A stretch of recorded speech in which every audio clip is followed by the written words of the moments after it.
At-Talaq. Sourate 65. 12 versets. Au nom de Dieu, le clément, le miséricordieux. Ô prophète. Quand vous répudiez vos femmes, faites-le en respectant leur délai de viduité, dont vous compterez les jours avec soin. Craignez Dieu, votre maître.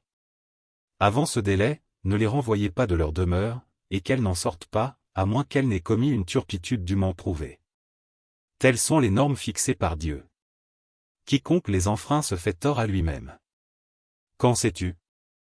Peut-être que d'ici là, Dieu suscitera un heureux changement?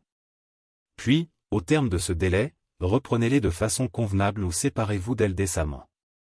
À cet effet, assurez-vous le témoignage de 2 de vos concitoyens connus par leur honorabilité et que ce témoignage soit pris au nom de Dieu. Voilà une exhortation à l'intention de celui qui a foi en Dieu et au jour dernier, car le Seigneur ménage toujours une issue favorable à celui qui le craint. Et il lui accorde ses dons par des voies insoupçonnées.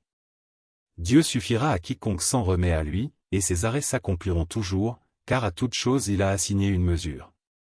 La période d'attente pour celles de vos femmes qui ont atteint l'âge de la ménopause sera de 3 mois, pour plus de sûreté. Il en est de même pour celles qui n'ont pas encore atteint l'âge de la puberté. Quant à celles qui sont enceintes, la période de viduité prendra fin pour elles avec leur accouchement. Quiconque craint Dieu trouvera une grande facilité dans ce qu'il entreprend. Tel est l'ordre que Dieu vous envoie. Dieu efface les péchés de celui qui le craint et lui attribue une large récompense. Gardez les femmes répudiées dans vos propres demeures et traitez-les selon vos moyens, mais sans leur nuire en les faisant vivre à l'étroit. Si elles sont enceintes, assurez leur entretien jusqu'à l'accouchement. Si elles allaitent l'enfant né de vous, une pension leur sera servie, après concertation honnête avec elles. En cas de difficulté, faites appel à une nourrice pour assurer l'allaitement de l'enfant.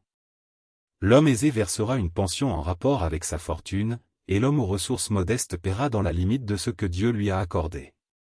Dieu n'impose jamais à l'homme une charge qui excède ses moyens, mais fait plutôt succéder l'aisance à la gêne.